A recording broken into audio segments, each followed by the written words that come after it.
جو حضرت شیخ الحدیث مولانا زکریا صاحب رحمۃ اللہ کے والد ہیں اور مولانا الیاس صاحب جو مولانا زکریا صاحب رحمۃ اللہ کے چچا والد ہیں. سمجھ میں سلسلہ سمجھ میں آ گیا. یہ خاندان کہاں کا ہے؟ یہ خاندان ہندوستان کا نہیں ہے، نہیں عرب سے آیا ہوا ہے. یہ حضرت ابو بکر صدیق رضی اللہ تعالی عنہ کا خاندان ہے، وہاں سے. کون ابو بکر؟ جن کو ابو بکر صرف اسی بنیاد پر ابو بکر کہا جاتا ہے کہ وہ ہر کام کو جھٹپٹ کرتے ہیں اور سب سے پہلے اسی خاندان ابو بکر صدیق کے نسب سے ہجرت کر کے ہندوستان آیا ہوا خاندان ہے، جو پہلے جھنجھانا میں جو نام تھا کے پاس ہے، جہاں کے مولانا میاں جی نور محمد جھنجھانی ہیں، جو حاجی امداد اللہ صاحب مہاجر مکی رحمۃ اللہ علیہ کے پیر ہیں، اس جگہ پر یہ خاندان آ کر آباد ہوا. پھر وہاں سے کاندلا سے دلی.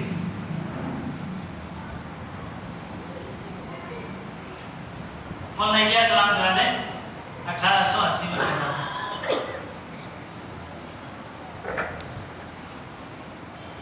1912 کے درمیان میں حضرت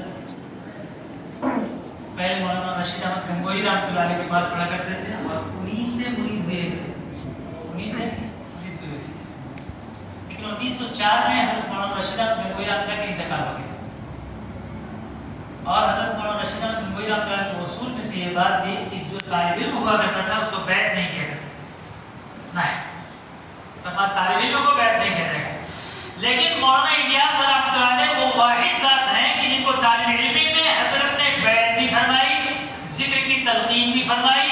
اور جب حضرت نے درخواست کیا کہ میں آپ کے قریب بیٹھ کر کتابوں کا مطالعہ کرنا چاہتا ہوں، تو مولانا رشید احمد گنگوئی نے فرمایا الیاس کے بازو میں بیٹھنے سے مجھے کوئی خلل نہیں ہوتا ہے، اس لیے اس کو خصوصی طور پر میں اجازت دیتا ہوں وہ بیٹھ کر تلاوت کیا کرے، بیٹھ کر کتابوں کا مطالعہ کیا کرے، ذکر کیا کرے. ذکر کرتے کرتے ایک دن مولانا الیاس رحمۃ اللہ علیہ نے مولانا رشید احمد گنگوئی سے عرض کیا کہ حضرت جب میں ذکر کہتا ہوں تو دل پر ایک بوجھ سا محسوس ہوتا ہے. اور میں ہاں کیا بات کر رہے ہو؟ اور حضرت مولانا رشید احمد گنگوئی کی آنکھوں سے آنسو آ گئے اور فرمایا یہ بات بانی دارالعلوم دیوبند مولانا قاسم نانوتوی رحمۃ اللہ علیہ نے ایک مرتبہ حضرت حاجی امداد اللہ صاحب مہاجر مکی سے عرض کیا تھا کہ حضرت جب میں ذکر کرتا ہوں تو دل پر بوجھ محسوس ہوتا ہے. تو حضرت حاجی صاحب نے فرمایا تھا کہ اللہ تم سے کوئی بڑا کام لینا چاہتا ہے، الیاس تم یہ سمجھ لو کہ تم سے بھی اللہ تعالیٰ کوئی بڑا کام لینا چاہتا ہے. اس بنیاد پر ایسا ہوتا ہے.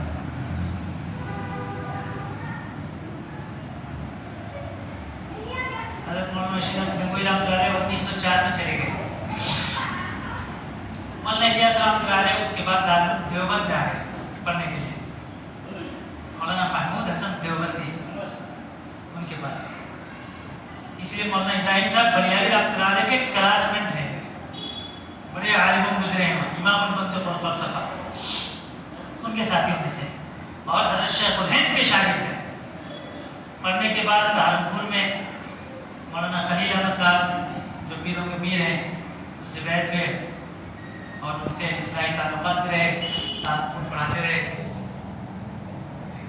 اسی درمیان میں مولانا اسماعیل صاحب کا انتقال ہو گیا.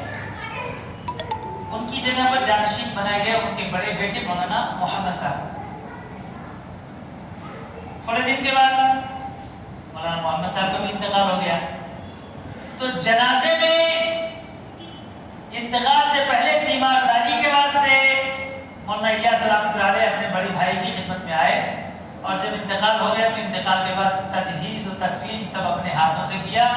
ہاتھوں سے کرنے کے بعد سارے دلی کے جو لوگ تھے اور چاہنے والے تھے ان لوگوں نے کہا اب مولانا اسماعیل صاحب بھی نہیں رہے، مولانا محمد صاحب بھی نہیں رہے، یہ دونوں بڑی شخصیت دنیا سے رخصت ہو گئے. اب چاہیے کہ آپ اس کرسی کو سنبھالیں، آپ کو چاہیے کہ ان کا حق ادا کریں.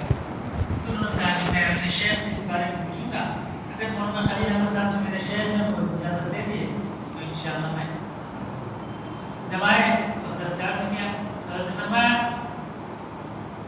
میاں الیاس ایک کام کرو، تم 1 سال کی چھٹی لے لو، آج بھی مزار العلوم قدیم سہارنپور میں حضرت مولانا الیاس رحمۃ اللہ علیہ کا وہ رخصت نامہ حفاظت سے رکھا ہوا ہے کہ حضرت نے چھٹی دیا تھا 1 سال، اور فرمایا تھا دیکھو مدرسے کو چھوڑنے کی اجازت نہیں دینا چاہیے، لیکن وہاں سخت ضرورت ہے، اس بنیاد پر جاؤ، لیکن مدرسے سے تعلق باقی رکھنا، اگر دل وہاں نہ لگے تو پھر واپس بھی آ جائے۔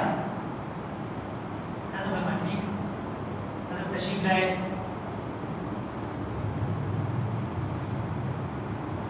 1918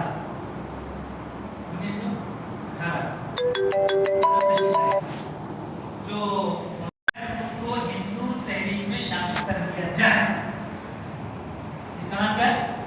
شدھی تحریک۔ آج اسی کا نام بدل کر لوگ دوسری تحریک چلا رہے ہیں اور کہتے ہیں گھر واپسی۔ کیا کریں؟ گھر واپسی۔ کیا مطلب؟ ہم تو ہندوستانی ہیں، ہم ہندو تھے، لہذا اس بنیاد پر پھر سے ہندو بن جاؤ۔ یہ تو باہر سے مسلمان آئے ہیں اور انہوں نے آ کے ہمارے درمیان میں اسلام ڈال دیا ہے، اس بنیاد پر کیا ضرورت ہے اس میں رہنے کی، اس بنیاد پر تم لوگ واپس لوٹ آؤ۔ اب اس کا نام کیا پڑا؟ گھر واپسی۔ کیا نام ہے؟ ہاں، یہ وہی تحریک ہے۔ کون سی؟ شدھی تحریک جس کو کہا جاتا ہے۔ پہلے نام اس کا نام تھا شدھی تحریک، یعنی شدھ، عمدہ، اچھے پھر سے بن جاؤ، یہ مطلب ہے۔ یہ تحریک کب شروع ہوئی؟ 1918۔ مولانا الیاس رحمۃ اللہ علیہ کب آئے ہیں؟ 1918۔ کہاں ہیں؟ دلی۔ سہارنپور مدرسہ چھوڑ چکے ہیں، دلی آ چکے ہیں، اور شدھی تحریک زوروں پر ہے۔ اس وقت سارے مدارس سے کوشش جاری ہے اس تحریک کو روکو، ورنہ مسلمان اسلام چھوڑ کر پھر غیر مسلم ہو جائیں گے۔ اب پھر کیا ہوگا؟ مولانا الیاس رحمۃ اللہ علیہ بڑے بے چین رہے، جگہ جگہ مکاتب قائم کرنا شروع کیا۔ کب؟ 1900 تاریخ یاد رکھنا، کہ بھول بچاؤ، 1918 میں اس تاریخ میں مکاتب کے جال بچھا کر حضرت مولانا الیاس رحمۃ اللہ علیہ نے اکیلے 260 مدرسے قائم کرے۔ کتنے؟ میں 35 سال ہو چکا ہے مجھے یہاں آ کر، اب تک کتنے مدرسے میں چلا رہا ہوں بھائی؟ 1 مدرسہ، وہ بھی نہیں چل پا رہا ہے۔ اور مولانا الیاس رحمۃ اللہ علیہ نے اکیلے کتنے قائم کیے؟ 260 مدرسے۔ جگہ جگہ جگہ جگہ جگہ، تاکہ لوگوں کی اسلام کی حفاظت ہو سکے، لوگ شدھی تحریک کا کہیں شکار نہ ہو جائیں، اس سے بچانے کے واسطے اتنی سخت محنت۔ اللہ 1 سال گزرا، 2 سال گزرا، 3 سال گزرا، 3 سال پتہ چلا کہ کوئی بچہ میوات میں حافظ بن گیا ہے، جلسہ ہو رہا ہے، حضرت تشریف لائے، پوچھا بھائی حافظ صاحب کو بلاؤ۔ حافظ صاحب کون ہے معلوم ہے؟ داڑھی غائب، مونچھ بڑی بڑی، دھوتی پرشا، پگڑا باندھے ہوئے۔ پوچھا یہ کون؟ کہ یہ حافظ صاحب ہیں۔ ارے توبہ توبہ، کیسے بولا وہ؟ نہیں حضرت، ماحول نے بچے کو خراب کر دیا ہے، ماحول صحیح نہیں ہے یہاں کا، اس کے بعد حضرت فرماتے ہیں، لوگ جو وہاں موجود تھے فرماتے ہیں ایسا محسوس ہو جیسے حضرت کو بھی ہارٹ اٹیک ہوا۔ 3 سال کی محنت پر بچہ حافظ ہو کر اس کی شکل و شباہت مسلمان کی بھی نہیں ہے، کیا فائدہ ہوا اس مدرسے سے؟ تو حضرت نے سوچا ماحول بنانا پڑے، نہیں تو لوگ شدھی تحریک کا شکار ہو جائیں گے۔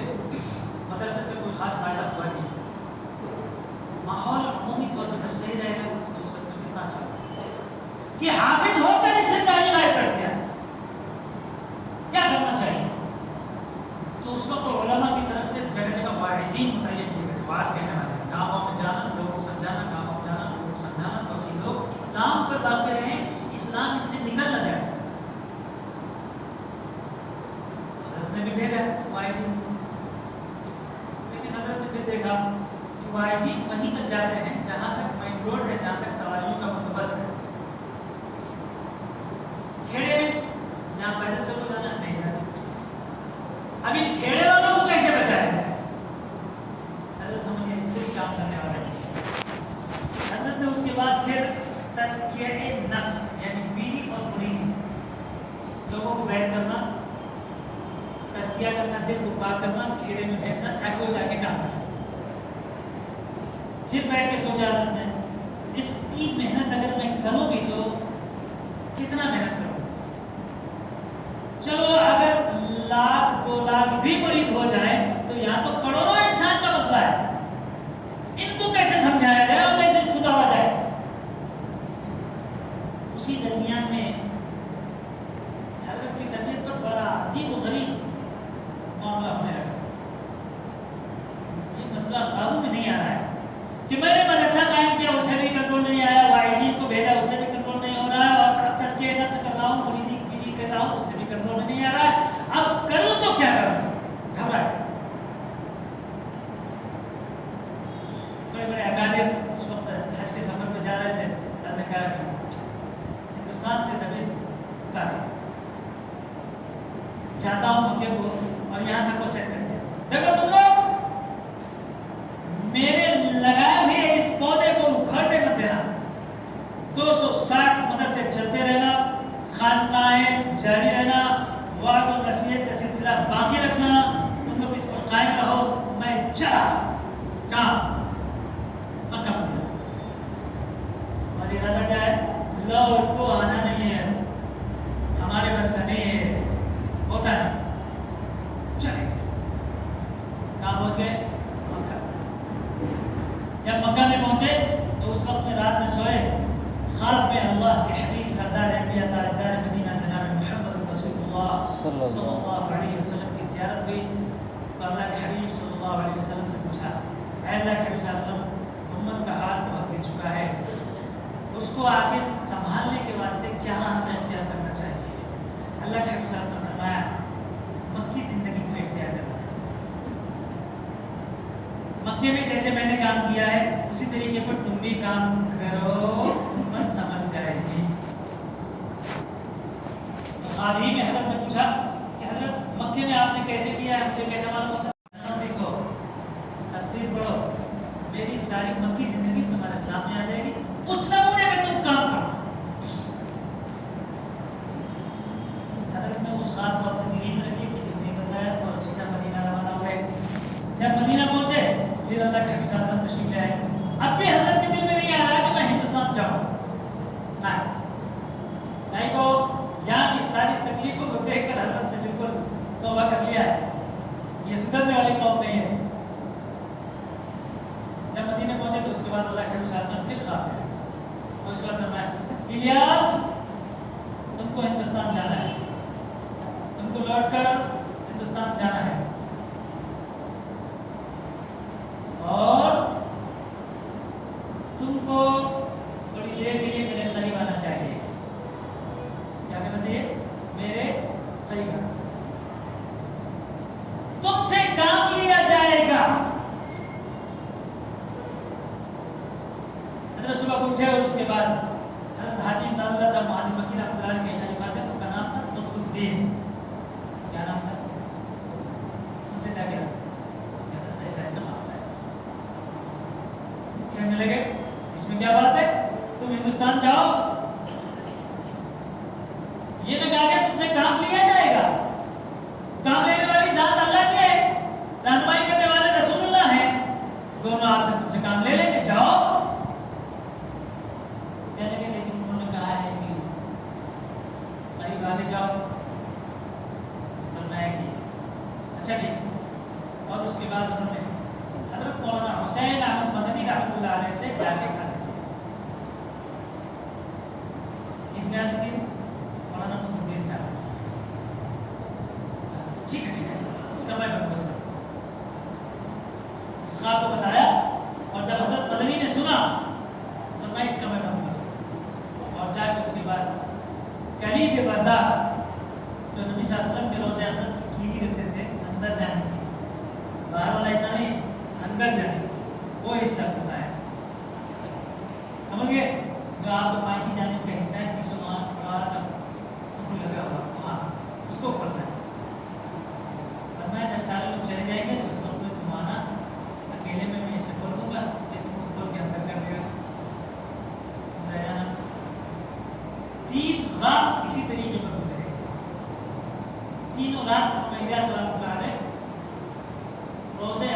کے پاس جہاں اللہ کے حبیب صلی اللہ علیہ وسلم بالکل قریب جا کر 3 دن 3 رات اعتکاف وہیں سے جب نہیں لگی تو اللہ کے رسول صلی اللہ علیہ وسلم تشریف لے اور اس کے بعد پورا تبلیغ کا طریقہ کار اور یہاں ہندوستان میں پہنچ کر کس طریقے پر کام کرنا ہے کمپلیٹ نمونہ دکھا دیا مولانا یہ سلام اللہ سمجھا او اس طریقے پر کام کرنا ہے ہندوستان واپس آ گئے 1925 میں گئے تھے حج میں 1926 آ چکا ہے یہ تبلیغ کی بنیاد کی تاریخ ہے اس کو یاد رکھنا 1926 اس تاریخ میں مولانا یاسر یہاں چکے واپس حالانکہ بول کے گئے تھے نہیں آؤں گا لیکن اب حکم ہو گیا ہے مجھے تو پھر واپس آئے اور جب واپس آئے تو اس وقت میں سوچا کیسے کیا کام کروں نمونہ تو سمجھ میں آ گیا ہے اور سمجھ میں آنے کے بعد القائی اور الہامی طور پر کتاب متعین کی اور 6 صفات 6 نمبرات پر مشتمل 6 باتوں کے نام سے کتاب آپ کے سامنے پیش کی اس طریقے پر کام کرنا ہے نمبر 1 کلمہ نمبر 2 نماز نمبر 3 علم و ذکر نمبر 4 اکرام مسلم نمبر 5 اخلاص نیت اور نمبر 6 7ویں نمبر پر ترک لاحیانی یعنی بری باتوں سے اپنی حفاظت بھی کرنا جماعت کام میں نکلنا ہے تو ظاہر سی بات ہے حفاظت تو رکھنا ہے نا وہ بھی آگے یہ الہامی ہے اور مل گیا چلو امت پر محنت کریں گے نکلے جنون کی کیفیت ہے مولانا کیا سلام جنون جب دیوانی اس لیے میں کہا کرتا ہوں اگر کوئی شخص جماعت میں گیا اور اس کے اوپر جذب نہ آیا تو سمجھ لیجیے جماعت میں نہیں گیا تھا تو پانی نہیں دیا بریانی کھا گیا ورنہ جماعت میں جائے اور مولانا الیاس رحمۃ اللہ علیہ کا جنون اس کے اوپر طاری نہ ہو جائے کہ وہ یہ نہ دیکھے کہ یہ میدان ہے یہ کھلیان ہے یہ دکان ہے یہ مکان ہے ہر موقع پر کھڑا ہو کر اس کی تبلیغ نہ جاری ہو تو سمجھ لینا یہ داعی بھی نہیں بنا نہیں دعوت کا جذب اس کے اوپر نہیں ہے وہ کام کیا مولانا الیاس رحمۃ اللہ علیہ کی آپ سنیں گے تو حیران وہی میو قوم جس کو مولانا اسماعیل صاحب جو ان کے والد تھے جن کو قریب کیا تھا انہوں نے اور دادا کے مسجد لائی بخش میں بیٹھ بیٹھ کر کے سبق پڑھا کے ان کو مانوس کیا تھا انہیں میں گھسے چلو پہلے یہاں جائیں سمجھا رہے بجھا رہے وہ میواتی کہ جن کو اردو بھی سیدھا آتی ہے میو قوم ہے مولانا الیاس رحمۃ اللہ علیہ کو کبھی مولانا الیاس بولنا بھی ان کو نہیں آیا ارے مجھے گلاس کیا کہتے تھے الیاس کو کیا بولتے تھے گلاس مجھے سے پانی پی دو مولانا الیاس رحمۃ اللہ چلو چلو تبلیغ میں چلو تبلیغ بھی نہیں آتی تبلیغ بولتے تھے دال تبلیغ ارے مجھے گلاس مجھے تو تبلیغ آتی نہیں میں کہیں حصہ جانا مانگوں مولانا الیاس رحمۃ اللہ بولتے تم نکلو یہی بولتے رہے اور اس طریقے پر بولنے والے 15 سال وقت لگا دیے ایک دن 2 دن نہیں جیسے آج مکوں کی جماعت چلتی ہے تو جانتے ہیں بولنا چاہتا ہے 600 700 افراد پر مشتمل ان گنگوں کی جو بولنا جن کو نہیں آتا ان کی بھی جماعت چلتی ہے سوچ رہے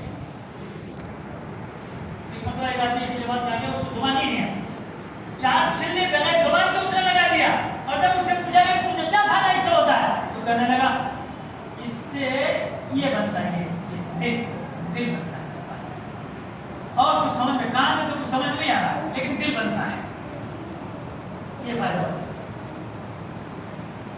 مولانا الیاس رحمۃ اللہ علیہ ایک مرتبہ کہتے ہیں جذب حالت اتاری ہے میوات میں تشریف لے کے اندر فجر کے بعد سے بیان شروع کی 11 بج گیا ہے کتنا بج گیا 11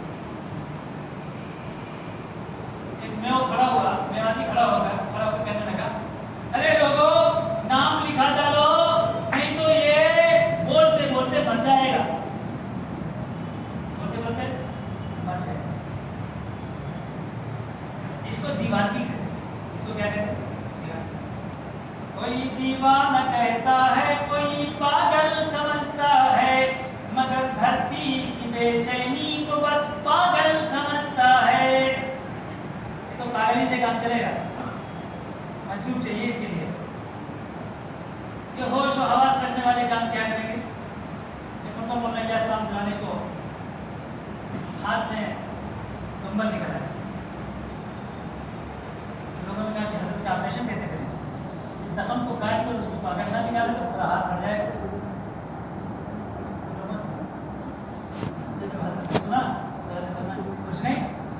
میرے قوم کو میواتیوں کو سامنے بیٹھا دو, اس کے بعد تم جو چاہے کر لو. اللہ اس پر چند میواتی بیٹھا کے جذبات جا کے جو بیان کرنا شروع کیا تو ڈاکٹروں نے کاٹ کاٹ کے سارے اس میں سے جتنے مواد تھے سب نکال دیے اور حضرت کو دلا دیں. اسے دیوانگی کہتے ہیں. اسے دیوانگی. صحابہ میں ہوتا تھا نا تیر لگ گیا ہے اب اس کو نکالنا ہو تو مشکل, فرمایا نماز کے لیے باندھتا ہوں تم جو چاہے. ایسی دیوانگی آتی رب کے حضور میں کہ تیر نکالا جا چکا ہے اور بعد میں اس نے تیر نکل گیا کہ ہے ہی تیر. صحابہ میں جو صفات ہیں جذب کے وہ صفات مولانا علیہ السلام کا دینا ہے. یہی میرے قوم کے پاس جایا کرتا تھا جب جاتے تھے اس وقت میں چودھری کے پاس گئے اور اس کے بعد پاؤں کی جگہ میں حضرت نے بیٹھ کے اس سے بات کی. سر کی جگہ میں میرے سردار بیٹھا ہے اور پاؤں کی جگہ میں حضرت بیٹھے اور اس کے بعد اس کو سمجھا ہے مان نکلے تھے مان نکلے. حضرت نے محبت کے انداز میں اس کی داڑھی کو تھوڑا سا ہاتھ لگا دیا. آپ جو مان خبردار ہاتھ ہٹا دو نہیں تو ماروں گا بھی تم کو ایک تماچا مار نہیں لیتے ہیں. تو حضرت نے اپنے سر سے پگڑی اٹھائی اور اس کے پاؤں پہ رکھ دیا. اب تو نہیں مانو, اب تو میری بات کو مانو. اچھا چل چل چل الیاس نہیں مانتا ہے. چلو چلو. اتنا جذب تاری تھا کہ حضرت نے اپنی زندگی میں صرف 2 روم بنائے تھے اوپر 2 روم بنائے. دین محمد مولانا میواتی بھی حضرت کے خاص خادم تھے, شاگرد تھے. فرماتے ہیں کہ ایک دو آئے بیٹھے بیان چل رہا تھا تو حضرت فرمایا کس کو تم سنا رہے ہو, کس کو تم سنا رہے ہو؟ کہ حضرت یہ میواتی جو بیٹھے ہوئے سنا رہے کیا بات کر رہا ہو. انگلینڈ پر مہر لگ چکی ہے, امریکہ پر مہر لگ چکی ہے, فتح کا اللہ نے اعلان کر دیا ہے, تم پوری قوم کو سنانے کا ارادہ کر کے بیان کرو.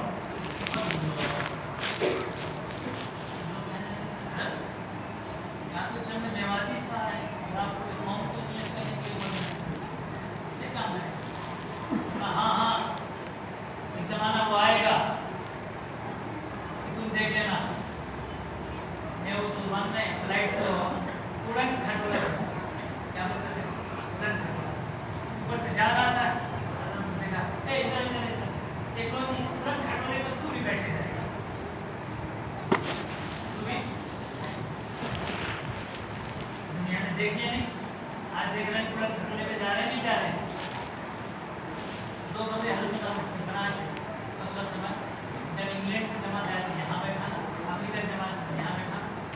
حضرات بیٹھے ہوئے تھے کچھ ہو گیا ہے کیا, شیخ چلی والی باتیں کرتے ہیں. یہاں میو قوم انڈیا کے لوگ نہیں آ رہے ہیں اور حضرت فرما رہے ہیں کہ انگلینڈ سے اور امریکہ سے لوگ آئیں گے. آج آ رہے نہیں آ رہے, آ رہے نہیں آ رہے. یہ وہ جذب ہے, یہ وہ دین سے والہانہ عشق ہے جو آنے والے مستقبل کو اللہ تعالیٰ کے سامنے کھول دے. حالانکہ حالت یہ ہے اپنا خاص بیٹا مولانا یوسف صاحب رحمۃ اللہ علیہ سخت خلاف بھائی کیا کرنے کا, کس سے کہانیاں یہ وہ بیان کرتے ہیں یہاں جمع جاؤ وہاں جمع جاؤ. کیونکہ مولانا یوسف صاحب رحمۃ اللہ علیہ اس وقت علمی میدان میں تھے. 20 سال کی عمر میں حضرت نے تحاوی شریف کی شرح لکھی ہے. اب سمجھو مولانا یوسف صاحب کا علم کتنا ہوتا ہے. اور سیرت نگاروں میں سیرت پر حیات الصحابہ کے نام سے جو حضرت نے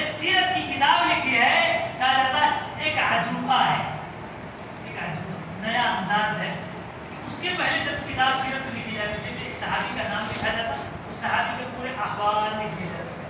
حضرت بلال ان کے احوال یہ, حضرت سہیل ان کے احوال یہ, حضرت ابوبکر صدیق ان کے احوال یہ.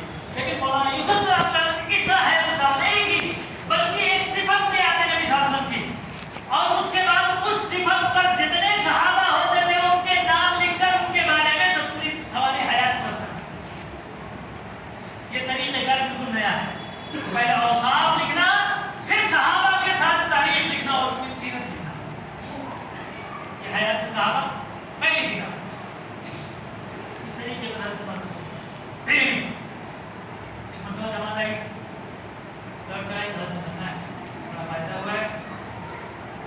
یوسف کے پاس بیان کر گزاری شاید ہو سکتا ہے دل نرم ہو جائے. دیکھا آ رہے لوگ, چلو چلو چلو, کوئی کام نہیں رہ گیا, بڈھے نے بھیجا ہے, جا کے کارگزاری سنا دو. واپس چلے گئے وہ لوگ, کہنے کے حضرت نہیں مان رہے. اچھا ٹھیک ہے, یوسف کسی دوسری دنیا میں ہے, رہنے دو. انتقال 1940 میں حضرت مولانا الیاس رحمۃ اللہ دنیا سے پڑھا ہوا. 1940 اس وقت میں انتقال سے ایک دن پہلے مولانا یوسف صاحب کا فرماتے ہیں تبلیغ پر, دعوت و ارشاد پر, اس پر مجھ کو 100 اعتراضات تھے. جس دن ابا کا انتقال ہوا, ابا نے مجھ کو بلایا اور کہا بیٹے میرا آج آخری دن ہے, آخری وقت ہے, میں دنیا سے روزہ کرتا ہوں, آج اس سے مانتا ہوں, تم میرے دل سے ملتا ہے. سوئے سوئے حضرت نے معاف کر دیا. اور اس کے بعد حضرت نے جو اپنی روحانی قلبی کیفیت کی جو ٹرانسفر کیا مولانا یوسف رحمۃ اللہ کے اندر, تو دوسرے دن سے مولانا یوسف رحمۃ اللہ نے جو لگے عین جوانی کے وقت میں 22 سال عمر ہے, 22 سال جو ٹرانسفر کیا, دعوت و تبلیغ ایسا دل کے اندر اتری کہ 20 سال تک ایک دن بھی چین سے نہ بیٹھے. 18 گھنٹے مولانا یوسف رحمۃ اللہ نے بیان کیا کرتے, 18 گھنٹے لکھا چین آرام میں. اور مشکل سے 44 سال عمر ہوئی ہوگی کہ دنیا سے روز 20 سال مولانا الیاس رحمۃ اللہ نے کام کیا, 22 سال تک مولانا یوسف رحمۃ اللہ نے, اور 22 سال ہی تقریباً مولانا انعام حسن صاحب, 60 سال سے اوپر دیکھو کام ہو گیا. لیکن ابھی لوگ افسوس کرتے ہیں آج تو مولانا الیاس رحمۃ اللہ علیہ کا کام 100% ہر گھر میں ہر جھوپڑی میں پہنچانا چاہیے تھا, ابھی 5% صرف ہوا ہے. یہ علماء کا اور داعیان کا تجزیہ بیان ہے, 5% صرف کام کیا ہے. ہم لوگ قربانی دینے کے لیے تیار نہیں ہیں, بریانی کھانے کے لیے تیار. بڑے افسوس کی بات ہے, بہت افسوس کہ جس کام کے واسطے مولانا اسماعیل صاحب نے اور ان کے بیٹے مولانا محمد صاحب نے, ان کے بیٹے مولانا الیاس, ان کے بھائی مولانا الیاس رحمۃ اللہ علیہ نے, اور ان کے بیٹے مولانا یوسف رحمۃ اللہ علیہ نے, اور حضرت جی رحمۃ اللہ علیہ, مولانا انعام حسن رحمۃ اللہ علیہ, اور امت کے اکابر نے جو قربانیاں دی, آج خالی انگلی اٹھانے کا, یہ انگلی اٹھانے کا ٹائم نہیں. دوستو اپنے کان میں ڈانٹ لگا دو, زبان پر کفر لگا دو. اس کام کا جو حق ہے اس کو ادا کرو, اس کام کا جو حق ہے.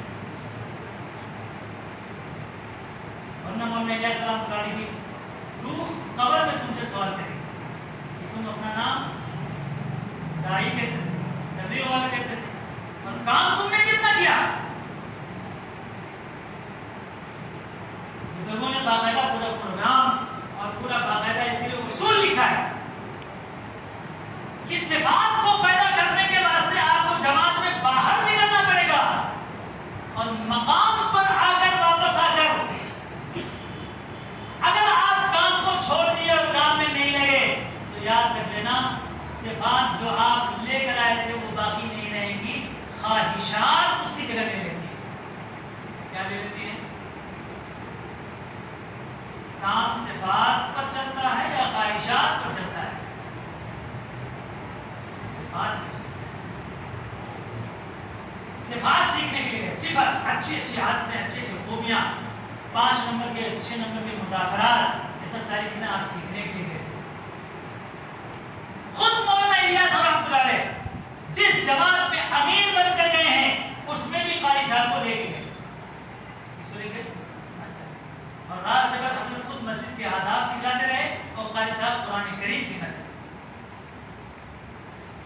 جماعت کے ساتھ ہی جاتا ہے, پورے پورے چلے لگا کے آتا ہے, اسے پوچھو ذرا پروردہ سناؤ, کیا سکھا دے کر گیا تھا کس لیے؟ اگر تو دینی مذاکرات کے حلقے میں اور تعلیمی حلقے میں نہیں بیٹھا تو تیرے جماعت میں جانے سے فائدہ کیا ہوا؟ وہاں تذکرے اور تبصرے کے لیے گیا تھا تو گھومنا پھرنا اور اس کے بعد جا کر کے واپس آ جانا, اس سے کیا فائدہ ہوا؟ اس زمانے میں 4 آدمیوں کی یا 8 آدمیوں کی صرف جماعت نکلتی تھی, 7 دن 8 دن کی جماعت والے تو نکلتے تھے. اتنے دنوں میں وہ ماحول اور حلقہ بنا کے آتے تھے کہ 100% انسان نمازی, 100% کرنے والا, ایمان کو بنا کر آتا تھا. کیا بنا کر آتا تھا؟ آج اسی کمی ہے, یقین اور ایمان. بولنے میں بولتا میں بھی بولتا ہوں, ہوتا سب کچھ اللہ سے اوپر نکل ہوتا, بغیر دکان کو ہوتا ہے, بغیر کام کے ہوتا نہیں. اچھا پھر یقین کہاں بیٹھا؟ یقین کہاں بیٹھا؟ اللہ سے لینے کا جو جذبہ ہونا چاہیے وہ جذبہ کہاں پیدا ہوا؟ نہیں نہیں ہوا. آج ہم بیٹھ کر بظاہر جسم کے اعتبار سے بے شمار لوگ کام میں لگے ہوئے ہوتے ہیں, لیکن کام کی روحانیت نہیں.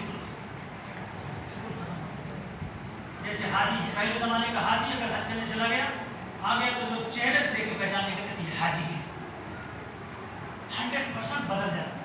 اب ایسا لگتا ہے جیسے پکنک بنا کے آیا, اس کا پورا اترا پورا حج صرف موبائل میں ویڈیو میں رہتا ہے, باقی کچھ نہیں.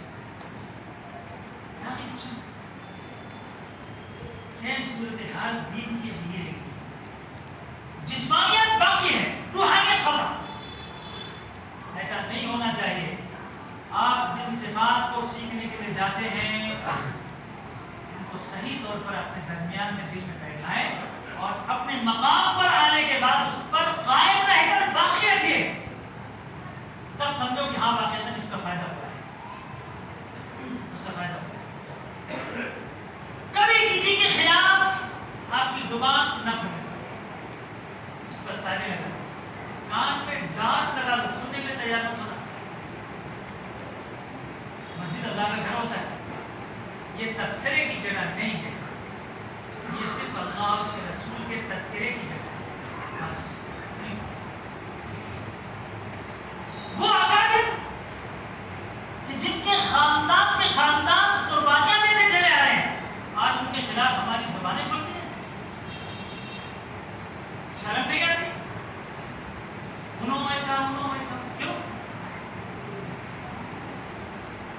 اس لیے میرے دوستوں ماحول ایسا بناؤ, کبھی کوئی شخص نہ کسی عالم کے خلاف اور نہ کسی داعی کے خلاف, نہ کسی مسلمان کے خلاف ہماری زبان کو کھولیں, تب کھولیں.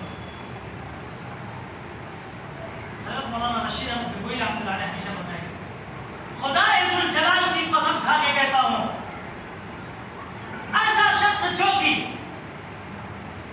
عالم ربانی بزرگان دین کے حق میں اگر اپنے دل کے اندر ادنا گمان بھی لاتا ہے تو یاد رکھو آخر وقت میں اس کو کلمہ نصیب نہیں, آخر وقت میں اس کو کلمہ نصیب نہیں. اور پھر فرمایا کرتے ہیں جو زبان کھولتا ہے اور ان کو برا بھلا کہتا ہے, رب ذوالجلال کی قسم کھا کے کہتا ہوں قبر میں اس کو کھول کے دیکھو, اس کا چہرہ قبلہ کی طرف نہیں رہے گا, مغرب کی طرف نہیں رہے گا, مشرق کی طرف رہے گا. اس لیے میرے دوستو پوری زندگی محنت کر کے کیا فائدہ کہ لاسٹ میں آپ کو کلمہ بھی نصیب نہ ہو, آپ کا قبر میں رخ قبلے کی طرف سے ہے کہ اللہ کے حبیب صلی اللہ علیہ وسلم نے غزوہ خندق کے موقع پر ایک شخص کو دیکھا بے پناہ محنت کر رہا ہے, اور اللہ کے حبیب صلی اللہ علیہ وسلم نے فرمایا اگر جہنمی کسی کو دیکھنا ہو تو اس کو دیکھو. حالانکہ وہ صحابی رسول ہے, اس کے باوجود بھی اللہ کے حبیب صلی اللہ علیہ وسلم فرماتے ہیں اس شخص کو دیکھو. صحابی فرماتے ہیں میں نے پوچھا کرتے جنگ میں بڑا تیزی کے ساتھ انہوں نے لڑائی کیا اور زخم کھائے, کو برداشت نہ کر سکے. اپنی جان کو اپنے ہاتھوں سے انہوں نے خنجر مار کر لے لیا, خودکشی کر لی. میں نے سوچا اللہ کے نبی صلی اللہ علیہ وسلم کا فرمان صحیح ہے, یہ شخص خود سے اپنے کو جہنم میں ڈالا. تو میرے دوستو, آخر وقت کا اعتبار ہوتا ہے. اس بنیاد پر کوئی کام ایسا آپ نہ کرو کہ جس کی بنیاد پر آپ نے جو صفات ذکر سوچی ہے, سمجھی ہے, سنی ہے, سیکھی ہے, آنے کے بعد وہ ختم ہو جائے. آخر وقت میں آپ کا نام جنت کے بجائے جہنم کی لسٹ میں چلا جائے اور کلمہ میں نصیب نہ ہو. قبر میں آپ کا رخ قبلہ کی طرف نہ ہو, مشرق کی طرف ہو جائے. بڑی بدنیتی کی چیز ہے, بڑی خرابی کی چیز ہے. اللہ ہم سب کی اس سے حفاظت فرمائے. اور آنے والا اجتماع کب ہے؟ 18-19 کو بھائی 4 شنبہ جمعرات. آپ کے گاؤں میں بڑے اچھے اچھے بزرگان تھے, اولیاء اللہ اور دین کی راہ میں قربانی دینے والے مجاہدین پر سوال ہیں. ان کا احتساب اکرام کرنا, ان کے ساتھ ہاتھ ملانا, مصافحہ کرنا, عزت و خاطر ملاقات کرنا, یہ سب ہمارا نہیں. اگر بارات گھر پہ آ جائے تو آپ کیا کہیں گے؟ روم میں بیٹھ جائیں گے, میدان میں رہیں, میدان میں. اجتماع ہو رہا تھا, ذمہ داری ہماری تھی, تو میں بھی 2 رات نہیں سویا. کرتا رہا. مولانا قاسم قریشی صاحب زندہ تھے, ہمارے گھر میں امتحان تھا. کہنے لگے وہ جنات ادھر آ, سوتا کب ہے, کھاتا کب ہے. میں نے کہا حضرت کسی کے گھر پہ اگر بارات آئے تو سوتا ہے. آپ حضرات یہاں بارات لے کے آ گئے ہیں, اب اس بارات کے نوشو اور دولہا آپ ہیں, ہمارے پورے میں قیامت میں سو جاؤ تو آپ کو اچھا لگے گا؟ نہیں. اس لیے میرے دوستو, اب قربانی دینا ان ایام میں آپ حضرات کی ذمہ داری ہے. دامے دن میں سوکھنے ہر اعتبار سے قربانی آپ کی ذمہ داری ہوتی ہے. جن لوگوں کو اللہ موقع عنایت فرمائے ان کے لیے چاہیے کہ وہ 4 مہینہ 40 دن سال کے لیے عزائم ارادے جو کچھ ہیں دکھائیں اور راہ خدا میں نکل کر اوصاف عالیہ سیکھنے کی, اپنی زندگی میں لانے کی توفیق عطا فرمائے. آ کر اپنے مقام پر اس کو باقی رکھنے کی بھی توفیق عطا فرمائے.